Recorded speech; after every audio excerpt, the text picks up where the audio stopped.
Welcome to the Living to 100 Club podcast. Greetings to our listeners. You're listening to one of our premium episodes on the Living to 100 Club, and I'm your host, Joe Casciani. Each week, our conversations educate and inspire, helping you get the best out of all the years we are given, regardless of what obstacles come our way. Premium subscribers have access to all episodes, both the 2 public and the 2 premium episodes every month. Thanks for being a subscriber. Your support allows us to continue this mission without sponsors. We hope you're receiving value from every conversation with our experts, presumably much greater value than the price of a subscription. On today's program, our guest is Jeff Seckendorf. At age 70, in about 2 years, Jeff will attempt to break a U.S. or international cycling hour record. Our guest shares with us his process-oriented training program, incorporating both mental and physical dimensions in a cycling competition. Then we dig deeper to take a close look at finding our sense of purpose, especially after a life change like retirement, separation or divorce, or other major event.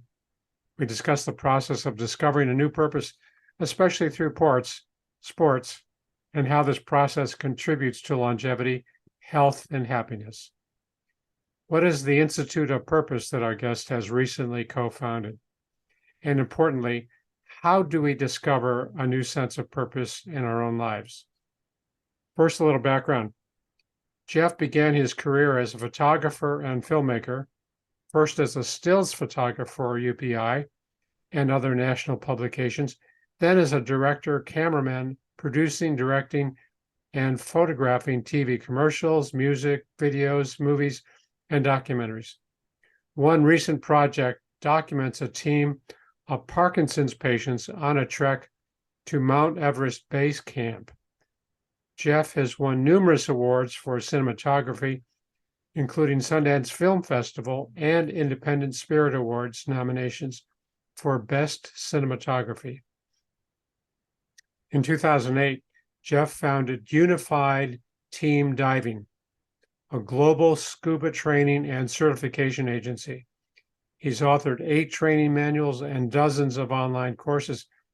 As a master's athlete, Jeff races a bicycle on track and holds the hour record in his age group at the San Diego Velodrome, and is a course record holder at the World 6-Hour Time Trial Championships.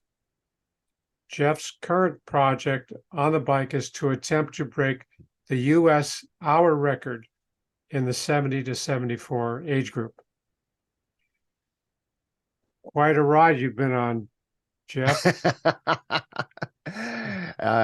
Yeah. Welcome to our podcast. Thanks, Joe. It's great to be here. Yeah. Glad to have you. Yeah.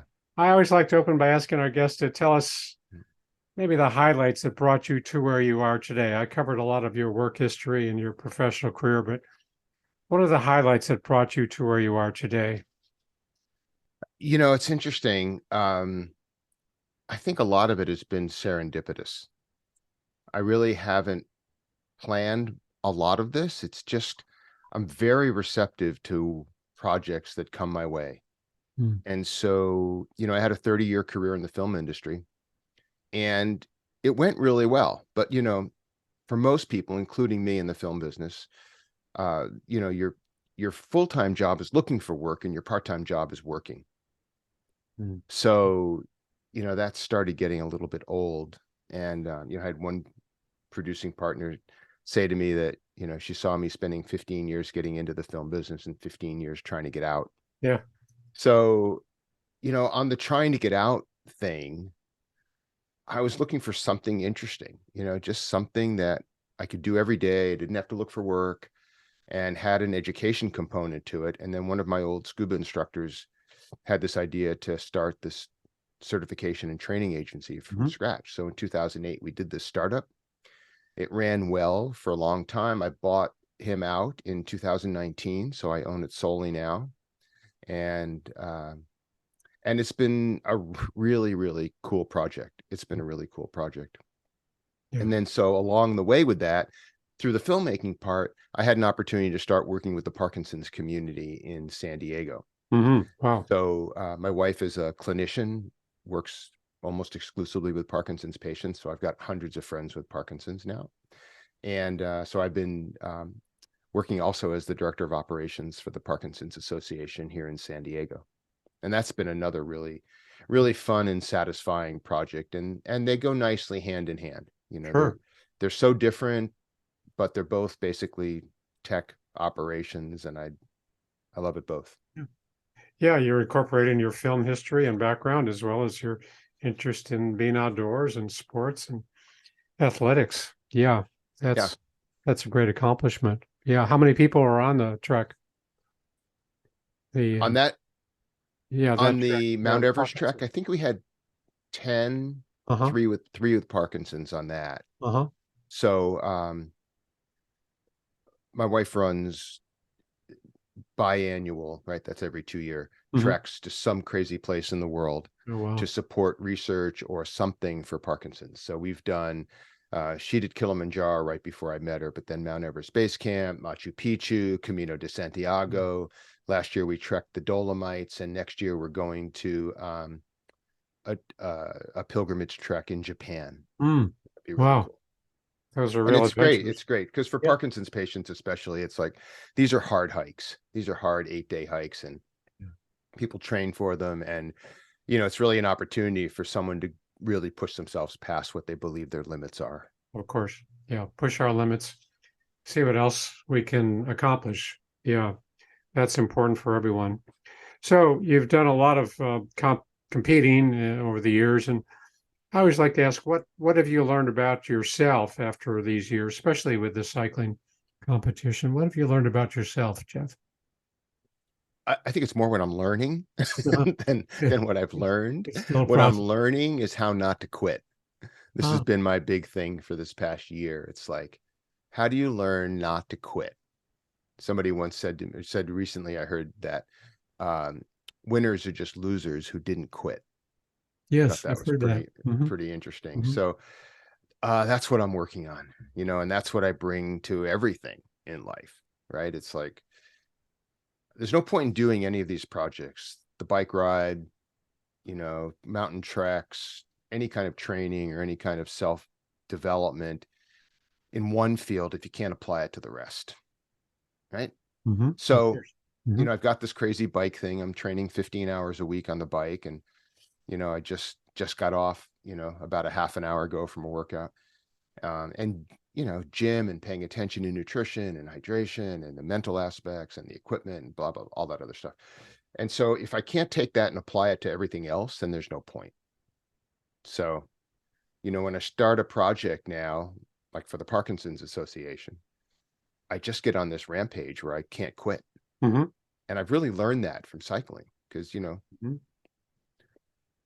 Yeah, the quitting. lessons we learn can be applied in so many different areas, right? Sure. Yeah. Yeah. Yeah. I read a really interesting book recently by Annie Duke. Remember Annie Duke, the poker player? I She don't was know. on the World Poker Tour for a long time, but she's brilliant. And she wrote a book called Quit. And I've just been recommending everybody I know read this thing. It's Mm, amazing. It was an mm. amazing book, but it really talks a lot about the psychology of quitting. Yeah. Quit while you're ahead. Don't quit while you're ahead. Quit when you're winning. Don't quit when you're winning. It was fascinating read. Yeah. So I Sounds think interesting. anybody who's involved in anything that uh, has the ability to stop it before you're there, uh, Mm, it's a great read. mm.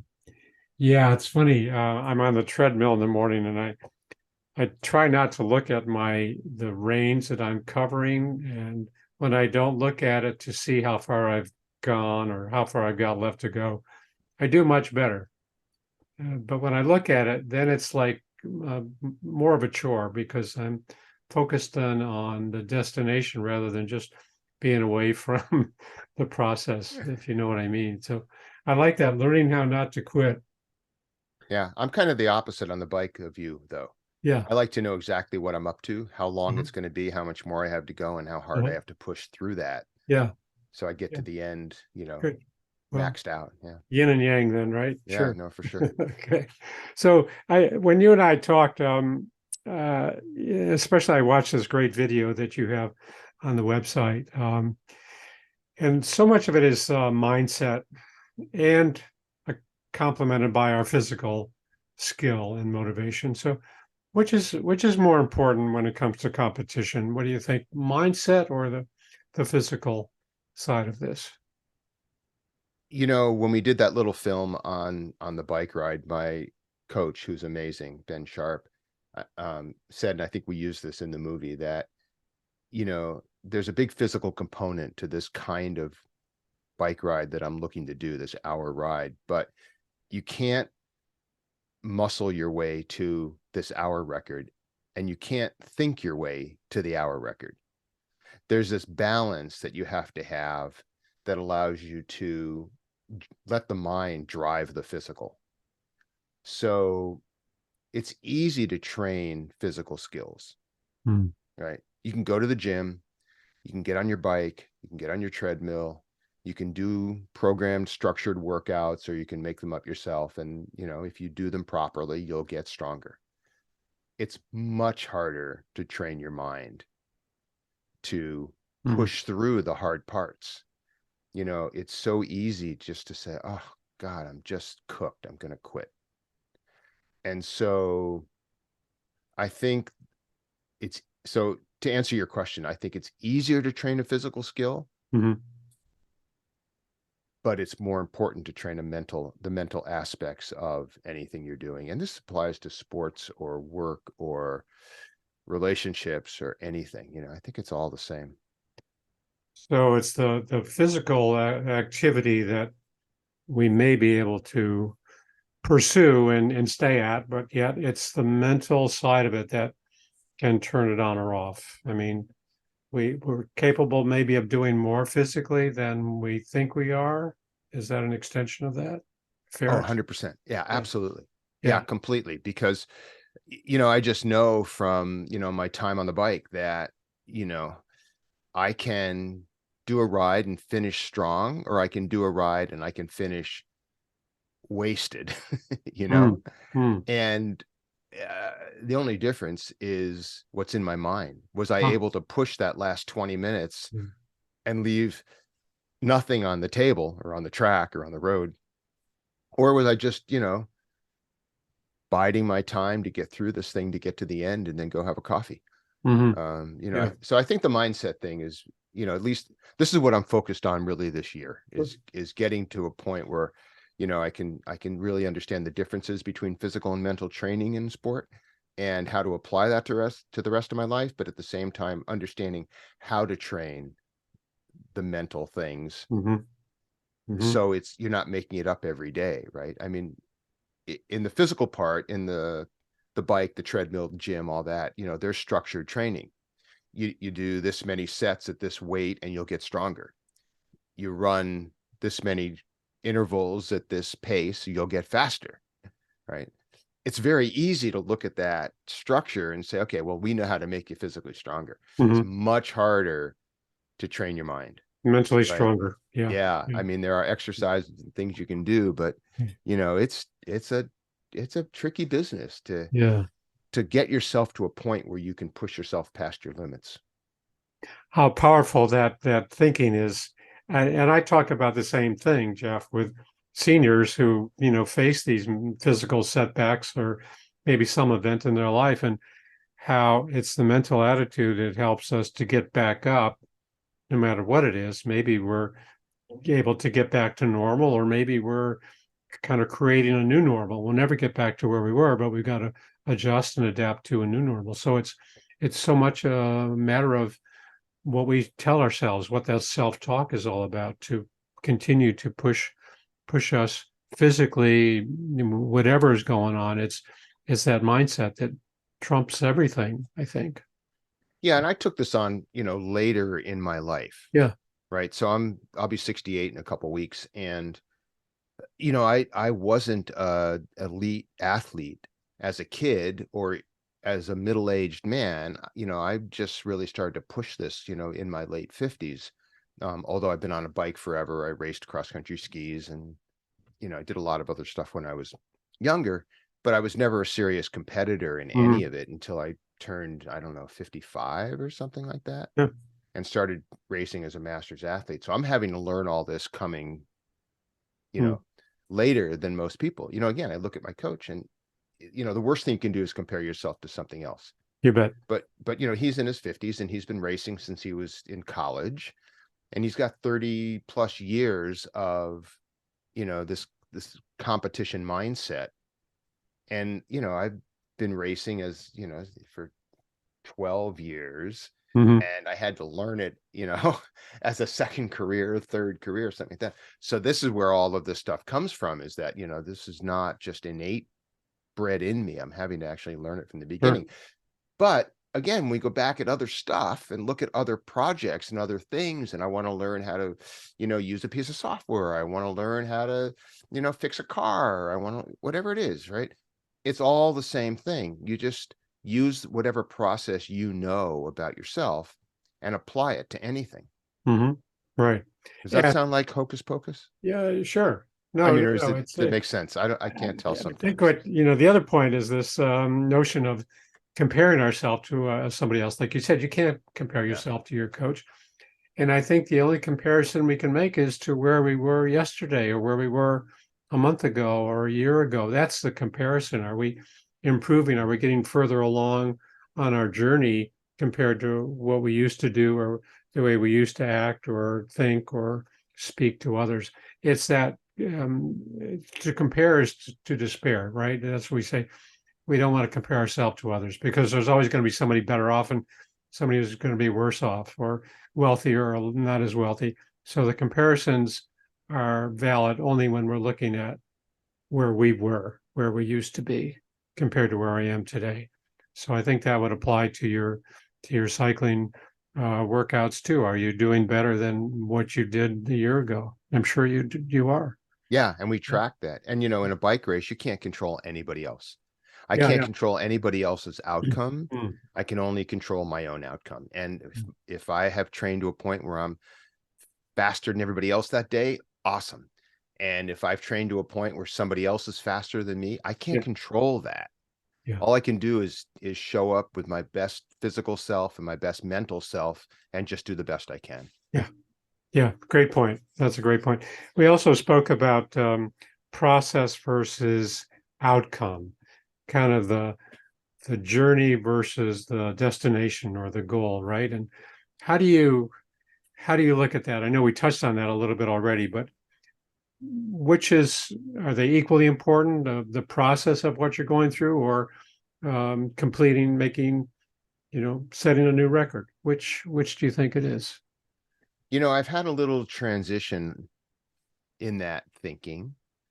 When I started this whole thing, I've always been very process oriented, right? So if you're going to do something and it's going to take you X amount of time and you don't enjoy that process, there's no point in doing it if you're just trying to get to an outcome. There's this line that writers say that the best part of writing is having written.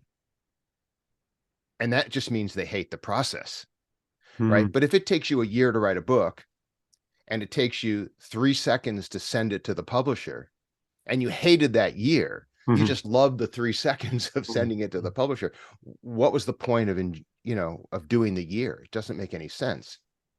So process-oriented training I think is really something that's critical, in that you have to be able to enjoy the process, even if it hurts, even if it's suffering, even if it's hard, even if it's troubling, because if you do the process, then your outcome becomes some version of inevitable. Right? If I apply that to this hour record, I train every day. I do structured training. That's my process. It's hard, but I enjoy it. It applies to the rest of my life, being stronger and all of that. When I get on the track and it's time to, pull the trigger on riding my bike as far as I can go for an hour, the outcome is going to be inevitable, which is I'm going to do my best. That best may or may not be better than the other guy. I just don't know. Sure. Right. And we're not going to know till, we get there. The last time I did this, it was. And that's really good. The next time I do it, it may not be. And that's okay. But again, process-oriented training means you live the process and embrace it to a point where you're doing the best job you can possibly do every single day. And then I look at outcome and say, if I do that, the outcome is inevitable. Now, I used to look at this and say, process is everything and the outcome doesn't matter, right? I'm just going to do the best I can. If I show up and I get third in a race, well, that's okay. I did my process. Who cares about the outcome? And then I realized that was a complete, total, utter cop-out, right? Okay. That just meant that if I got third in a race, I didn't have to do anything other than say, well, I did my process. Who cares about the outcome? But third is miserable. Second is more miserable. And what I found is the more now, this is the recent change with me, just like past few months, I've really turned around about this. If I focus on the outcome without disrupting the process, the whole thing is more fun. It's interesting, right? If I just focus on the outcome and really work hard in training to get to an outcome, first of all, I train harder. I make better mistakes. You know, I did a race 3 months ago. We did a time trial here in San Diego, and I got beat. It was a 20K time trial, about 30 minutes. I got beat by a friend of mine who's 32 years younger than me, and he beat me by 20 seconds. And I was incensed. You know, where did I lose that 20 seconds to get second to somebody 30 years old who I like and respect and is really strong on a bike, but I freaking got second by 20 seconds. And this haunted me for, you know, it's like, where did I leave it on the table? Now, I couldn't do anything about his performance. He did a great ride. I did a great ride. He did a ride that was 20 seconds greater than me, deserved to win. Is that 20 seconds considered a small win or a big win? On 30 minutes, tiny. Tiny. Okay. 30 minutes, it's tiny. Okay. All right. So I mean, it could have been one mistake in a turn, you know, 20 seconds to go away. So, so, you know, I look at second place and I said, oh God, you know, a loser. What is it? A win? Didn't I say this earlier? Winners or losers, or don't quit. So somehow, someplace in that race, I quit for 20 seconds. But so you've shifted, you kind of transitioned to this point now where the outcome, the final content is more important than as important. I don't want to say it's more important. It's as important because there's a balance. You're also aware of the process. You've been close to the process for a long time now, so you've almost kind of incorporated that already into your ride, right? The whole process, the awareness.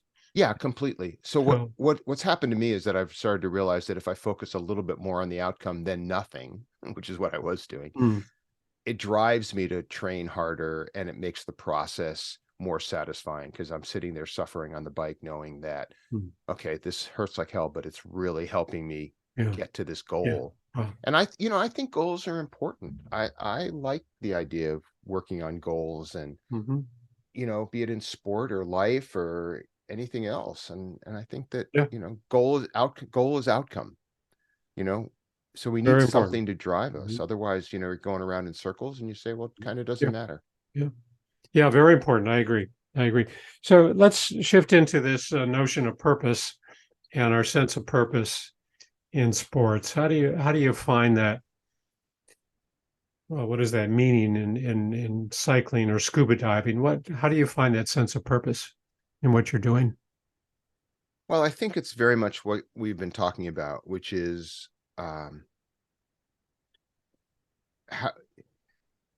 doing something that you can apply to the rest of your life, doing something that will allow you to help other people, doing something that will help society in some way or another.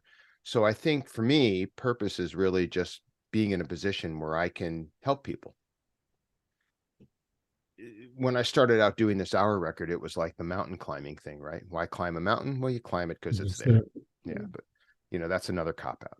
You know, because you climb it because you want to accomplish something for yourself. And if it's really a self-centric adventure, it doesn't help anybody else. You're just putting everybody at risk in case something goes wrong. But if you can figure out a way to twist a mountain climb or a bike ride or a hike or writing a book or whatever it happens to be, starting a company that helps people, any of those things, to me, purpose, it provides a sense of purpose to me, and it gives me a way to help other people. I had to do a big thinking shift about this bike ride because it was very much like climbing a mountain for me when I started this thing. I'm just going to do it. It's for me. I don't care about anybody else. I just want to go faster. I want to get this record. I want to stand on the podium, get my 20 seconds of fame on Facebook, and then it'll be over.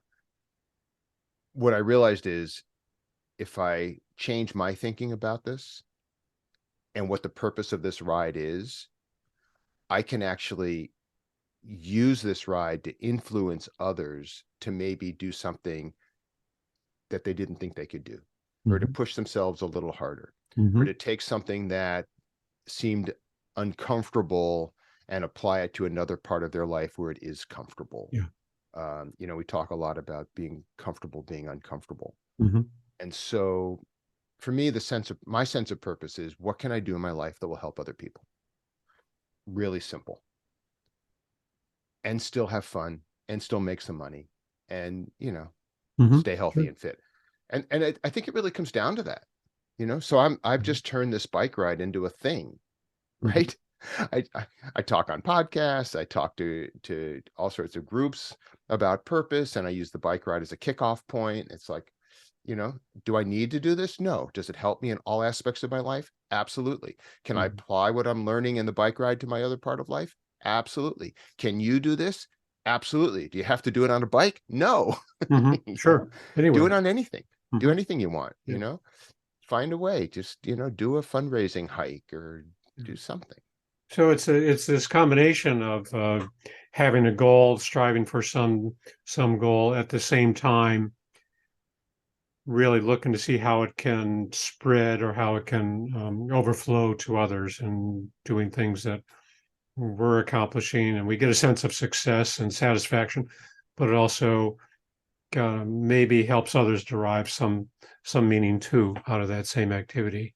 And I think that's when we look around at purpose, and we look at people who are in a position where their life has changed for one reason or another, and they wake up and they say, I don't know what I'm going to do today or why.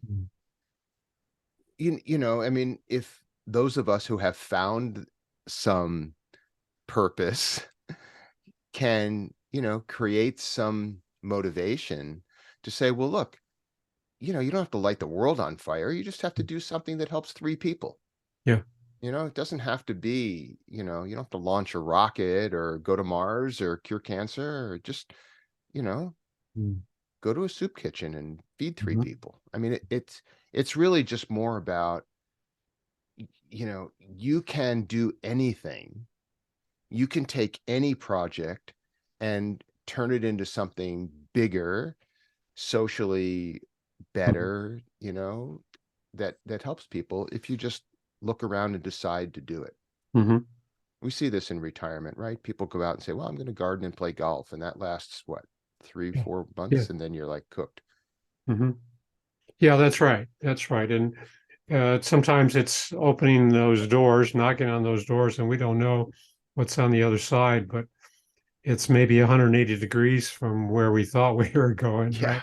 Yeah. It's I mean, my dad different. retired and had nothing to do. Yeah. And, we joked about him, that he became a professional golfer. He was a shitty golfer. Yeah. He was a bad golfer, but he loved it more than everything. And he did it with abandon, and he played 3 or 4 times a week, and he, played shitty golf, but he loved every minute of it. And it gave him so much purpose, and the clubs and the thing and the shoes and the cart and the friends and the whole thing. It was a big piece. And, he at, I don't know, close to 80, got involved in learning how to really work his Mac computers. And I think he took a lot of what he did in golf, which is the staying power that, I'm doing this every day. I'm doing this every day. I'm doing this every day. And he applied it to learning how to run an operating system and learning how to run software. And, he actually became, pretty good at it. Yeah. And I think a lot of it came from the fact that he was good at golf in his mind and in his process, and he's not in his outcomes, but it doesn't matter, right? Because he didn't care, and I don't care. Nobody cared, but he loved it, and he applied that to something else, and he got really good at something else, and he ran out his whole life, being good at golf for him and good at computers for him.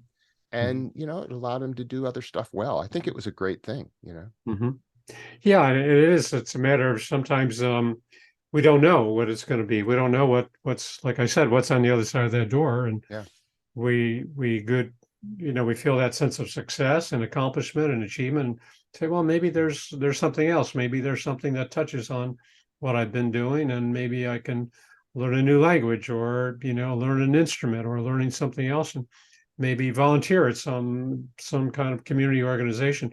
So whatever it is that puts a smile on our face in the morning, right? When we wake up and say, oh, I'm looking forward to doing this week or today. Yeah. That it gives us that meaning and purpose, but there's also a little bit, sometimes there's some altruistic side to it, but not necessarily, right? I mean, sometimes it's just because we want to have that sense of accomplishment. I think you also have to know when to say when, right? So, my brother is a brilliant harmonica player. Yeah. Like really, really talented. And I thought, I travel all the time. What a great instrument. And he got the music gene and I didn't. Yeah. And I thought, well, I'm going to learn to play the harmonica so I can take this thing on trips and I can entertain the masses and I can have fun and blah, blah, blah. And, I beat that poor harmonica to death for like 8 months until I finally realized that, there's no outcome here. I hate the process and there's no outcome. Let's go a different direction. So you also have to know when to say when. Sure. Yeah, I get that. I think that's right. And just the same, there's some value in those 8 months, right? I mean, I learned, that you don't have to finish something you start. Yeah, exactly. Sure. And other things. So tell us about the Institute of Purpose. This is something that you and your colleague have founded, the Institute of Purpose. What's this all about? Yeah, this is a really interesting thing. So the Institute of Purpose came up. I was working with a friend of mine who is a gerontologist who works with aging populations. And he has a company here in San Diego called Partner in Aging. And we got talking about some of the things he does with his clientele and some of the things I was doing with the Parkinson's Association. And we got talking about purpose and this crazy bike ride.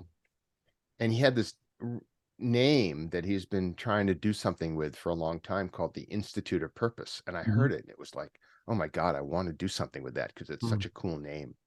So we basically formed a little company and opened up a website, and it's very new. I mean, it's months old, and got a podcast account and, have all these film and video skills. So we're doing that.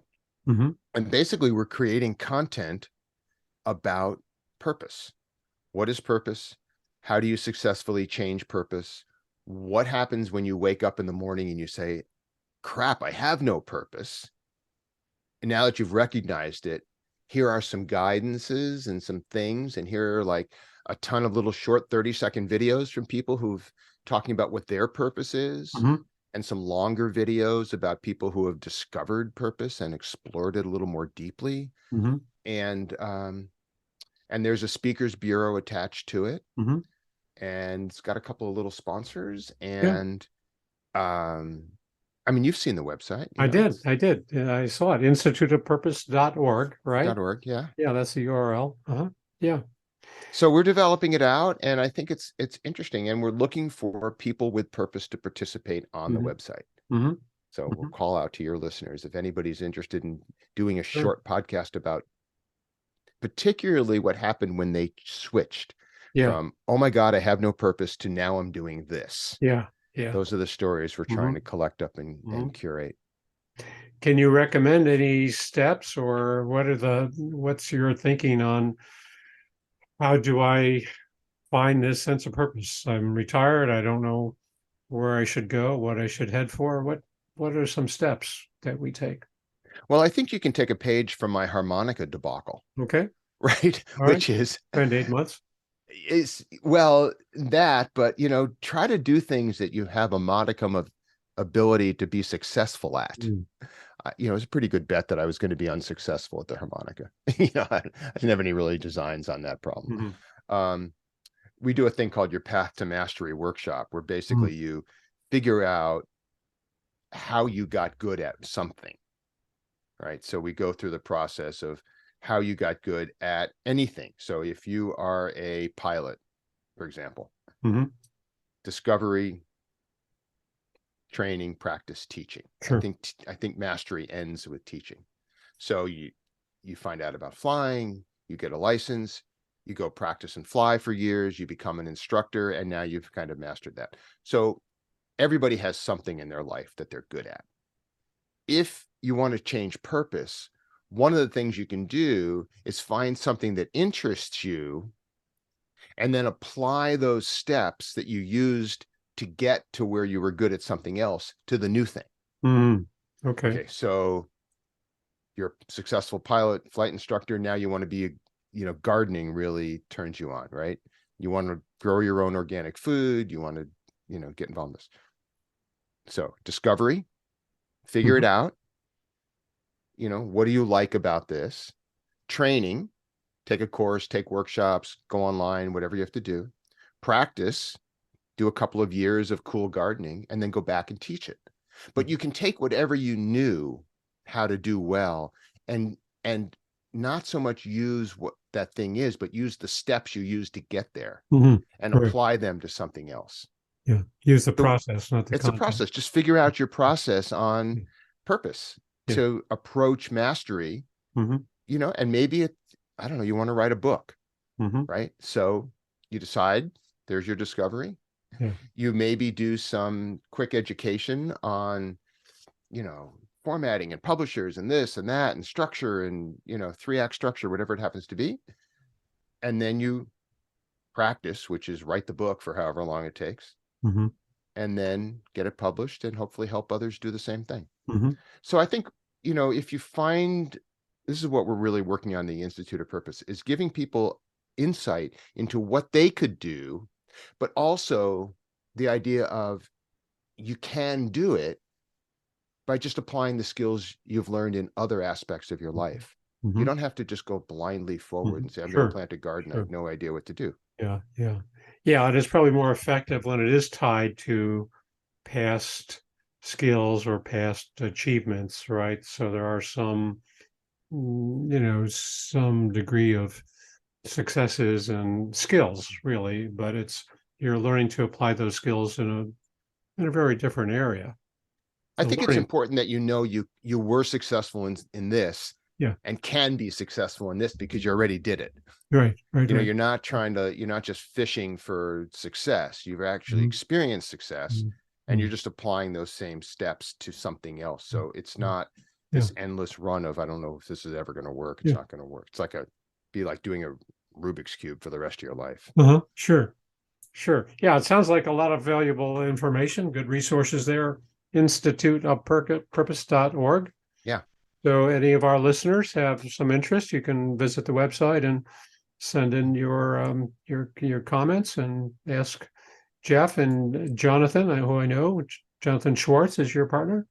Yeah. So they'll get back. And if you have a story you'd like us to you'd like to be a part of the website and the content, just let us know, and we can either, do it as a video or do it as a podcast, and you can share your own vision of your own purpose and what happened in that, any shift that happened, and, influence others. Sure.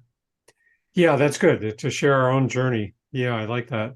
Well, a great conversation about process, Jeff, and outcome. I mean, this is important, good stuff. It's nice to drill down a little bit and take a closer look at how we can move forward and how we can change behavior and feel that sense of accomplishment and, satisfaction. I like that. Yeah. And it's fun. Yeah. That's important. It needs to be fun. Yeah. Yeah. We've always said if it's not fun, we don't want to play. Yeah. So we're just about out of time. Let me ask you, what's the takeaway for the audience? What would you like the listeners to remember from this conversation? Oh, I think if you want to do something, just say yes. Just say yes. Universe drops something in your lap, just say yes. Unless you want to learn the harmonica, maybe not so much. But yeah, no, just be receptive to all the cool stuff that falls in front of you. That you either expect or don't expect. And those are the cool projects. Yeah, to be open to those learning opportunities. Sure. I like that. Okay, Jeff, looks like we're out of time, but before we wrap up, I just want to remind my listeners to visit my website, livingto100.club, sign up for our email list, and download a free copy of my 9 tips to make living longer enjoyable. You'll also see an option to contact me with your questions and comments. I welcome your feedback. And finally, thanks again for being a premium club member. Your support helps us keep the program going. I believe that the messages we share each week can lift our spirits, help us to stay engaged, and look forward to getting older, no matter what gets in the way. Jeff, thanks so much for being a guest on our show. For those who might want to contact you, how can they do that? Yeah, instituteofpurpose.org. There's a contact form. Just hit that. Great. Okay. Well, thanks so much. And thanks to everyone for tuning in. Hope to see you next time.